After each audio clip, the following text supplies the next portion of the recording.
Hello everyone, bonjour à tous. Nous chez vous, c'est vous et nous.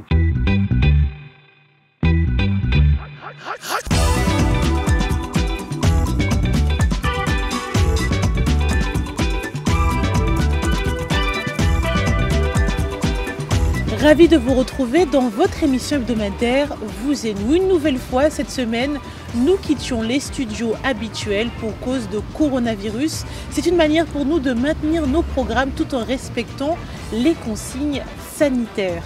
Bien évidemment, nous parlerons encore de la pandémie dans cette émission car elle ne cesse de faire des victimes. Alors que les cérémonies de plus de 100 personnes ont été interdites un peu partout dans le monde, on doit le dire, dans le continent africain aussi, difficile pour les leaders religieux de jouer le jeu, mais le Sénégal pense avoir trouvé une solution. Nous irons également en Afrique du Sud voir les bienfaits que peuvent apporter le yoga, surtout aux plus petits, du côté de Durban. Et bien sûr, comme chaque semaine, nous lirons vos réponses à la question #vous et nous de cette semaine. And of course, our professor, our teacher, Michel Joseph sera là pour une leçon dans Anglais Express. Mon ami Anna Touré de Tendance nous revient. Mais d'abord, Ekia, je vois qu'il fait beau là dehors. On commence où, Ekia? Oui, il fait beau, comme tu le dis, Roger. De nombreux pays à travers le monde sont obligés de prendre des mesures drastiques par rapport au coronavirus, d'arrêter complètement l'autorisation de rassemblement et même de faire les fermetures d'écoles. Au Sénégal, une chaîne a carrément eu l'ingénieuse idée de donner des cours aux plus jeunes car des milliers de jeunes gens ne vont pas à l'école pour cause de coronavirus. Une façon de ne pas se retrouver largués quand la reprise d'école va être effective et également apprendre les bons gestes concernant le coronavirus. Voyez les précisions avec Thierry Kaoré. Mes chers compatriotes, peu après l'annonce par le président Macky Sall de la fermeture des écoles et universités de toute l'étendue du territoire national, Massamba Gueye, enseignant et développeur de programmes éducatifs, a eu l'idée de créer The Teacher's Room sur la chaîne de télévision TFM. Un programme destiné surtout aux élèves souhaitant réussir leurs examens de fin d'année. Le principe, c'est des enseignants qui vont en classe, qui ne retrouvent pas leurs élèves, qui reviennent en classe et qui débriefent sur les difficultés qu'ont les élèves et qui donnent des stratégies d'apprentissage. Et les élèves, chez eux, ils assistent à ce débat-là, mais ce débat leur est destiné. Ibrahima fait partie de ces élèves. Grâce à ce programme, il vient de suivre un cours de mathématiques tout en étant assis dans son salon. Il en a aussi beaucoup appris sur la propagation du nouveau coronavirus et surtout les précautions à prendre. Il faut éviter de se serrer la main, éviter de toucher le visage, éviter de faire des bisous. Une belle initiative qui vient à point nommé selon les parents. Ils n'hésitent d'ailleurs pas à donner un coup de main aux enfants qui désormais passent toute leur journée à la maison. C'est une chose qu'il faut faire de façon régulière parce qu'on sait que les conditions de vie dans les maisons sont difficiles. Les enfants n'ont pas d'espace pour apprendre, ils n'ont pas toujours les moyens et la télé constitue un bon relais pour aider, pour renforcer, pour encadrer les enfants, au-delà des apprentissages qu'ils acquièrent au niveau des classes. Cette initiative lancée au Sénégal pourrait servir de modèle pour d'autres pays de la sous-région où de nombreux ménages n'ont pas facilement accès à Internet, mais plutôt à la télévision. Et tu sais, j'ai vu des images sur les réseaux sociaux hier ou avant-hier, je ne me rappelle pas très bien.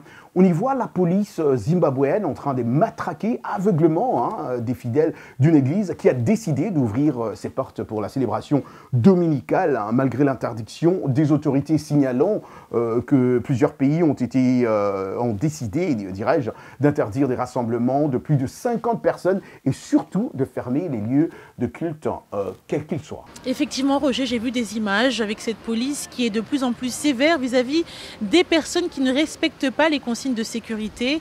Il est vrai qu'il faut prendre cela très au sérieux car le coronavirus existe bel et bien. Et malheureusement, je ne suis pas pour la violence, mais je suis vraiment pour la prise de conscience de tout à chacun. Car si chacun fait un peu, c'est un grand pas pour éradiquer ce virus, en tout cas s'en protéger. Ah ouais, mais il faut vraiment prendre ces virus très au sérieux, comme Ikia le dit si bien. Cap maintenant sur le Sénégal. Le nouveau coronavirus continue sa propagation en Afrique de l'Ouest. Le Sénégal compte à ce jour plusieurs dizaines de cas. L'État a mis en place plusieurs mesures la semaine dernière pour lutter contre le virus. Fermeture des frontières aériennes, des écoles, des universités, interdiction de rassemblement et j'en passe. Le ministère de la Santé mène une campagne de communication pour sensibiliser la population. Mais dans certains milieux, les mesures d'endiguement peinent à se mettre en place. Les enfants talibés sont particulièrement exposés. Reportage à Dakar d'Alison et Alexis Lekogo. Le quartier de Kermbaïfal, en périphérie de Dakar, compte une centaine de daras, ces établissements coraniques qui accueillent des enfants talibés. Au Sénégal, si les établissements scolaires sont fermés pour une durée de 3 semaines, ce n'est pas le cas de la plupart des daras. Ces bénévoles ont donc décidé de sensibiliser les enfants au danger du nouveau coronavirus. Le fait déjà de savoir que cette maladie existe et le fait de savoir aussi qu'il faut se protéger de cette maladie, ce serait déjà un bon début. Parce que la plupart d'entre eux n'y croient pas déjà. La plupart n'y croient pas parce qu'ils se disent que c'est juste de la fièvre. En plus, vu qu'ils ne connaissent pas quelqu'un qui est touché par la maladie, ils ne sont pas sensibilisés. Ils se disent que c'est encore des inventions. Se laver les mains autant de fois que possible et ne pas se toucher, voilà les principales recommandations de l'association, qui laissera derrière elle du savon en poudre et de l'eau de javel afin que les enfants puissent se protéger pendant les 2 prochains mois. Toutefois, pour respecter les règles d'hygiène de base, réside un problème de taille dans certains établissements, l'accès à l'eau. Bien qu'on avait acheté des détergents, eau de javel, savon, mais le problème en est qu'on avait des problèmes d'eau là-bas à l'école. On n'avait pas, durant la journée, de l'eau potable dans les robinets. La plupart des enfants talibés sont contraints à la mendicité. Et en cette période de forte inquiétude, ils sont très sollicités par la population. Pour éviter les risques de contamination, certains chefs religieux ont appelé les maîtres coraniques à maintenir les enfants dans l'enceinte des daras ou à les rendre à leur famille. Alors effectivement, il est difficile de ne pas échapper aux nombreuses informations car dès qu'on allume la télévision, on voit des informations souvent alarmantes sur les chiffres et on a du mal à voir un peu l'éclaircie à cette situation. Alors face à cela, nous avons posé des questions à un spécialiste, à plusieurs psychologues. C'est le cas notamment de Maxime Moskalov qui est allé à la rencontre de psychologues qui conseillent sur comment gérer l'anxiété et rester calme pendant ces moments difficiles. Le récit est signé Abdourahmane Dia. Il est difficile d'ignorer la couverture médiatique constante et des images inquiétantes montrant la propagation de la pandémie de Covid-19. Certaines personnes commencent à paniquer, les niveaux d'anxiété augmentent. Selon la psychologue et scientifique Marie Alvord, la panique est une réponse humaine naturelle au stress. Je pense qu'en tant qu'être humain, de quoi avons-nous besoin pour survivre? C'est pour cela que l'eau disparaît des étagères, même s'il n'y a pas de pénurie d'eau. Nous n'avons pas vraiment besoin de 5 caisses d'eau. Et pourtant, les magasins sont obligés de limiter l'achat à peut-être 1 caisse ou 2 caisses par client. Selon les psychologues, il est important de choisir votre source d'information afin d'être bien informé. Et il est également important de contrôler vos émotions et d'éviter de paniquer. Il faut peut-être même considérer cela comme une opportunité. Il y a une opportunité maintenant. Vous êtes chez vous plus souvent, vous pouvez vous connecter avec des parents ou des amis avec qui vous n'avez pas parlé depuis longtemps. La psychologue Val Wright estime que nous ne devons pas sous-estimer la puissance de la routine. Les horaires réguliers et la routine aident à maintenir le calme et offrent un sentiment de normalité. Pour vous préparer mentalement, vous devez faire des choses comme prendre soin de vous-même. Il est vraiment important de garder la routine, d'aller au lit à la même heure tous les soirs et de se réveiller le matin comme si c'était une journée de travail normale. Ne le traitez pas comme un jour de neige. Prenez toujours une douche, habillez-vous, prenez vos repas à l'heure habituelle. Les médecins et les psychologues soulignent l'importance de ne lire que des sources fiables et de s'adresser aux professionnels. La connaissance et la véracité des faits sont essentielles dans la lutte contre l'incertitude et l'anxiété, disent-ils. Une amie à moi, qui est aussi psychologue, m'a prodigué ses conseils, hein, surtout durant cette période de coronavirus. Pratiquez une activité physique qui vous permet d'évacuer votre stress et d'éliminer vos tensions. Adoptez des saines habitudes dans la vie, telles qu'une bonne alimentation, des heures de sommeil suffisantes. Limitez les facteurs qui vous causent stress.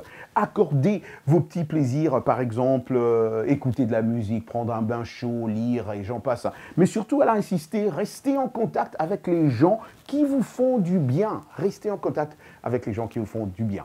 Passons maintenant dans Hashtag Vous et Nous. Le monde toujours lutte contre l'actuelle pandémie du nouveau coronavirus Covid-19 qui constitue une réalité particulière et inhabituelle. Celle-ci peut affecter des personnes sur le plan physique, mais également sur le plan psychologique.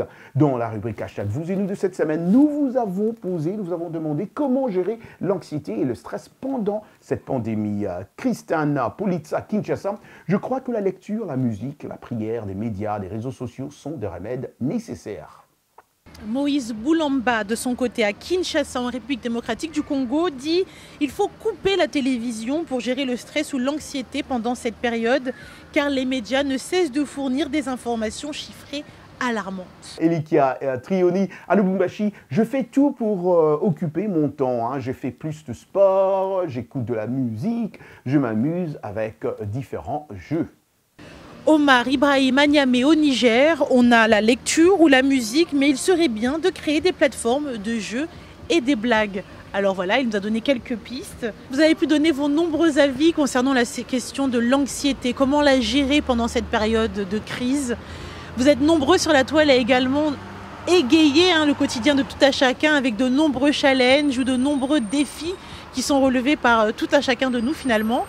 Et on a vu également sur la toile de nombreux artistes nous proposer des titres spécial Corona. Je vous propose d'en voir un florilège juste avant de prendre une courte pause et de se retrouver juste après. Regardez.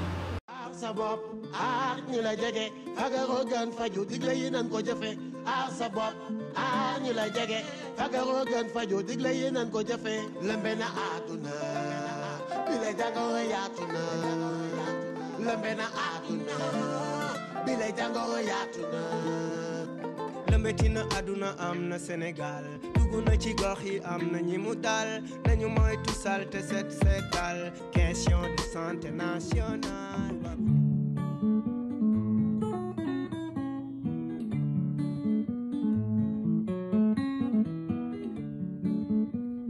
Man en mode confinement, Fally en mode confinement. Bah bisous, stop, stop. Les accolades, stop, stop. Se laver les mains avec du savon, oui, oui, très important.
Vous et nous, part 2, comme d'habitude, les étudiants sont prêts, il est temps d'apprendre l'anglais.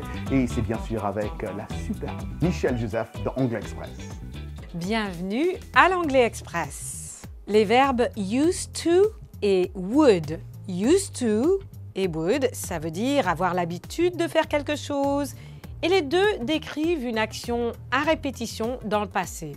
Trouvons les exemples pour le mode d'emploi. When I started working here, I would go to the coffee shop every day. Ou bien, when I started working here, I used to go to the coffee shop every day. Donc, quand j'ai commencé à travailler ici, j'avais l'habitude de me rendre au café tous les jours. Et dans ces deux cas, would et used to s'emploient de la même façon et il n'y a pas vraiment de différence. Et pourtant, il y en a des différences entre les deux. Les voici. On emploie l'expression would lorsqu'on commence la phrase avec un moment spécifique. Par exemple, every Monday, I would go to the gym. Tous les lundis, j'avais l'habitude d'aller à la gym. At 10 o'clock in the morning, I would take a break. À 10 heures du matin, j'avais l'habitude de prendre une pause. In the afternoon, I would make myself a cup of tea. Dans l'après-midi, j'avais l'habitude de me préparer une tasse de thé. On the weekends, I would go shopping. En fin de semaine, j'avais l'habitude de faire des courses. On emploie uniquement used to avec les verbes to be, c'est le verbe être, to think, le verbe penser, to feel, le verbe sentir, to see, le verbe voir ou bien to understand, le verbe comprendre. Par exemple, my office used to be across from the coffee shop. À l'époque, mon bureau se trouvait en face du café. I used to see you every day. J'avais l'habitude de te voir tous les jours. I used to think a lot about music. J'avais l'habitude de penser beaucoup à la musique. I used to understand Spanish. Il y a une époque, je comprenais l'espagnol. Et vous? Used to? Would? Allez-y, pratiquez. Et voilà pour l'Anglais Express. Merci Michel Joseph. Vous pouvez retrouver toutes nos leçons sur notre site voaafrique.com, rubrique Vous et nous. Vous l'avez sûrement vu sur la toile, ce hashtag Free Rokia Traoré. Il s'agit de l'artiste malienne qui a été libérée tout dernièrement après avoir été mise en prison à Fleury-Mérogis en région parisienne. C'était le 10 mars dernier, dans une affaire qui l'oppose à son ancien compagnon concernant la garde de leur fille de 5 ans. Alors l'histoire est très complexe. Le papa, qui est d'origine belge, a eu de la justice belge une garde exclusive. La maman, qui est franco-malienne, a eu une garde exclusive de son pays où elle réside, le Mali. De là, tout un conflit. La justice belge a donné la garde au papa, comme je viens de vous le dire, et a ordonné que cette dernière confie l'enfant au papa. Mais cette dernière refuse de le faire parce qu'elle accuse le papa d'agression sexuelle envers cet enfant. Une mobilisation d'artistes et d'anonymes a eu lieu. Rokia Traoré a été libérée. Néanmoins, elle reste à la disposition de la justice belge. Elle n'a pas encore été extradée pour faute de coronavirus. Nous restons très très attentifs à cette affaire et nous souhaitons beaucoup de courage à cet artiste face à son combat pour la liberté et aussi son combat face à la demande de son enfant. Le nouveau coronavirus a fait de nouvelles victimes dans le monde des arts et spectacles. Après le musicien Manu Dibango et Horus Mabele, c'est l'acteur américain Mark Blum qui a succombé de suite du coronavirus. Cette semaine, c'est la troupe de théâtre new-yorkaise Playwright Horizon qui l'a annoncé sur les réseaux sociaux jeudi 26 mars, avant tout connu pour son rôle dans le film Crocodile Dundee en 1986. On le retrouvait également aux côtés de Sean Connery et Meg Ryan.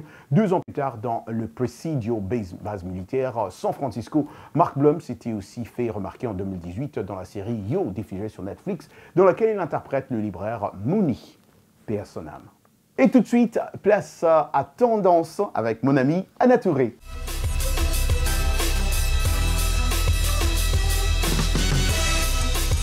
Bonjour Anna, qu'est-ce que vous nous proposez aujourd'hui Bonjour à tous, je suis ravie de vous retrouver ce mois-ci pour Tendance depuis Dakar dans un de mes nouveaux spots beauté préférés, Angel's Beauty. Alors on va parler accessoires made in Africa et petits tips beauté. Suivez-moi. Et comme je vous l'ai annoncé, je vous ai déniché des petites merveilles, des accessoires made in Africa de différents pays du continent. On commence par le Ghana avec ce magnifique sac en fer. On ne veut pas faire plus original et qui est assez grand pour contenir tout ce que vous avez à mettre dans votre sac. Du Sénégal, ces petits sacs qui vont rehausser vos tenues de soirée, mignons, assez grands. Ils ont l'air petits mais assez grands pour mettre les essentiels, clés, portefeuilles et téléphone. Ensuite, ces petites merveilles du Nigeria qui peuvent plus servir de de porte-monnaie entre nous, hein, parce que c'est pas très grand, mais c'est toujours mignon. Vous voyez, il y a la petite chaîne aussi pour qu'on puisse porter ce sac en bandoulière. Super mignon avec une robe ou même un tailleur. Et enfin encore, une forme un peu plus petite du sac en fer du Ghana. Donc voilà, soutenons les créateurs Made in Africa. Je vous invite à découvrir ces merveilles sur différents sites marchands en ligne, comme Africrea par exemple, parmi d'autres sites marchands sur lesquels vous pourrez découvrir différents accessoires venant de différents pays du continent et qui livrent bien sûr partout. Donc voilà pour la partie accessoires. On va donc maintenant s'intéresser aux tips beauté. Il était évidemment impensable de présenter Tendance ce mois-ci depuis un salon de beauté et de ne pas parler de tips beauté. On va s'intéresser plus particulièrement au vernis. En général, on a tendance à porter du vernis de façon brillante, traditionnellement, mais il y a une nouvelle tendance depuis quelques mois, voire quelques années, porter du vernis mat. Alors c'est très simple, mesdames, il suffit tout simplement d'avoir une base matifiante, pas besoin d'enlever votre vernis déjà existant pour le rendre plus mat. Donc vous pouvez voir là, grâce à Loris, que sur la main droite, le vernis est plutôt traditionnellement brillant. Et là, juste grâce à la couche qu'elle a appliquée de matifiant, il devient mat. Donc voilà pour le tips de ce mois. N'hésitez pas à demander à vos esthéticiennes ou aller vous renseigner dans votre point de vente de beauté pour avoir cette base matifiante. À bientôt. Merci Anna Touré. Merci Anna Touré pour tous ces tips. Alors comme vous avez pu le voir, le confinement c'est aussi un moment où on peut prendre soin de soi, soi-même, directement chez soi, le moment de prendre soin de ses cheveux, de ses ongles comme on a pu le voir, et également prendre soin de son intérieur, de sa confiance en soi. Et on va aller tout de suite en Afrique du Sud pour voir un exemple. Le yoga serait bénéfique pour les plus jeunes et dans un township près de Durban, une bénévole donne des cours à des plus petits et on voit tous les bénéfices de cela. Voyez tout de suite ce reportage d'Asma Clark-Botmy. Comme tous les mardis, ces écoliers s'activent pour transformer leur salle de classe en studio de yoga. Le yoga, ils ne savaient pas ce que c'était il y a encore quelques mois.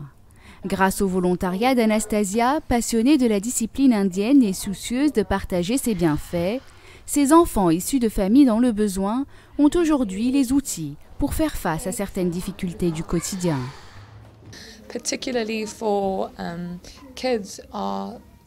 Pour les enfants en particulier, nous avons des techniques comme le travail de la respiration pour calmer le système nerveux central. Parce que quand on vit dans une communauté locale où l'environnement n'est pas plus calme, pouvoir se créer un monde intérieur paisible est un outil très puissant. Des études montrent que chez l'enfant, le yoga aide à améliorer la posture et favorise la confiance en soi. Pratiqué régulièrement, il peut aider à la concentration et à garder un bon niveau d'énergie. Des bienfaits déjà ressentis dans cette école. Ça les rend plus calmes, ça les aide à se concentrer. C'est juste très apaisant après une longue journée à l'école. J'aime le yoga, ça me fait du bien. Ce que je préfère dans le yoga, c'est la relaxation. Ça me détend et je suis en paix. Si elle est à la mode depuis quelques années, avec près de 300 millions de yogis dans le monde, la pratique du yoga chez l'enfant est un concept récent et souvent inaccessible pour les communautés pauvres. Grâce au yoga solidaire, Anastasia peut aujourd'hui faire du volontariat dans ce township, un concept d'entraide qui se développe de plus en plus en Afrique du Sud. Asma Botmy Clark pour VOA Afrique, Durban. Comme je n'ai jamais pratiqué le yoga, je me posais toujours la question, pourquoi parle-t-on autant de cette activité? Si le yoga fait autant d'adeptes, ce qu'il est bien, plus qu'une simple activité physique. Alors dans mes recherches, j'ai appris que dans la tradition indienne, c'est un véritable chemin de vie comportant plusieurs étapes menant toutes au bien-être physique et mental. On a fait le tour de ses bienfaits dans ce reportage. On comprend maintenant mieux, on comprend mieux à présent ce que c'est le yoga. Plus de musique, parce qu'ils sont nombreux ces chanteurs et musiciens africains qui font de la prévention en chanson. Ils se mobilisent pour sensibiliser leurs concitoyens à la pandémie de Covid-19 et aux gestes préventifs pour contrer ce fléau. Suivons. The bad news is that everyone is a potential victim. But the good news is that everyone is a potential solution. Sensitize the masses to sanitize. Keep a social distance and quarantine. Stop! The coronavirus is sweeping over mankind. Everybody must be alert. It's a global pandemic we can never take for granted.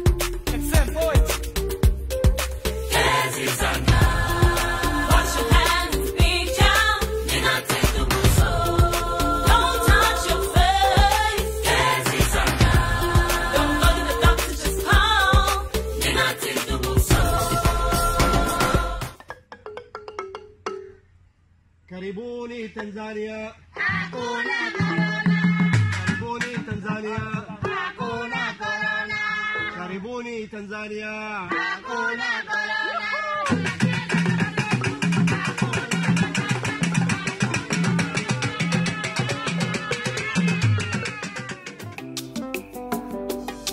Masomo yeye tukufuta na motu ya nini nkanda ya nzambe ye ebimi na forme ya virus na ba papyrus ekomamaka un jour tokowa kasi na forme te ye ya bibole na liwa. Merci à ces nombreux artistes qui nous permettent vraiment de nous évader cette période vraiment difficile. Je ne sais pas si ça vous donne envie, mais n'hésitez pas également à nous envoyer vos chansons si vous en créez. On se fera un plaisir de les partager.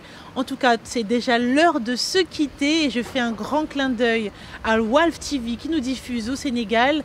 Un clin d'œil également à nos nombreux téléspectateurs qui nous suivent au Togo, tout comme en Côte d'Ivoire.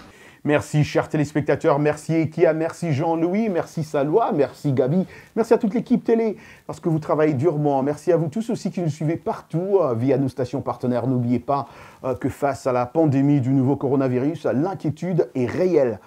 Donc pour toute question concernant le Covid-19, écoutez les experts et les professionnels de votre ville. Be safe my friend, be safe. Et comme chaque semaine, on s'est dit rendez-vous la semaine prochaine. Ciao, ciao.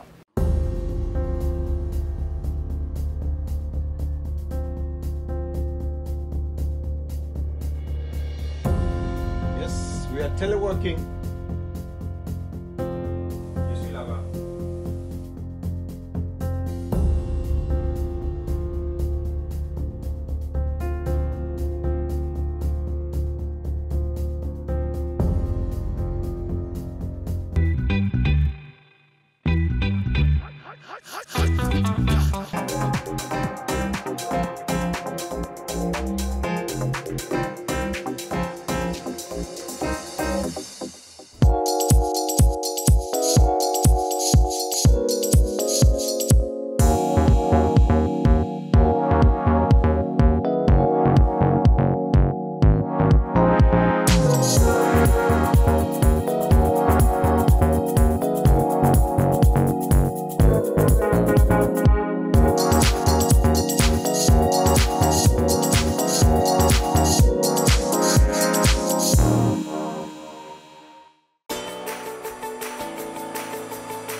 Santé, bien-être, sport, beauté, nouveauté.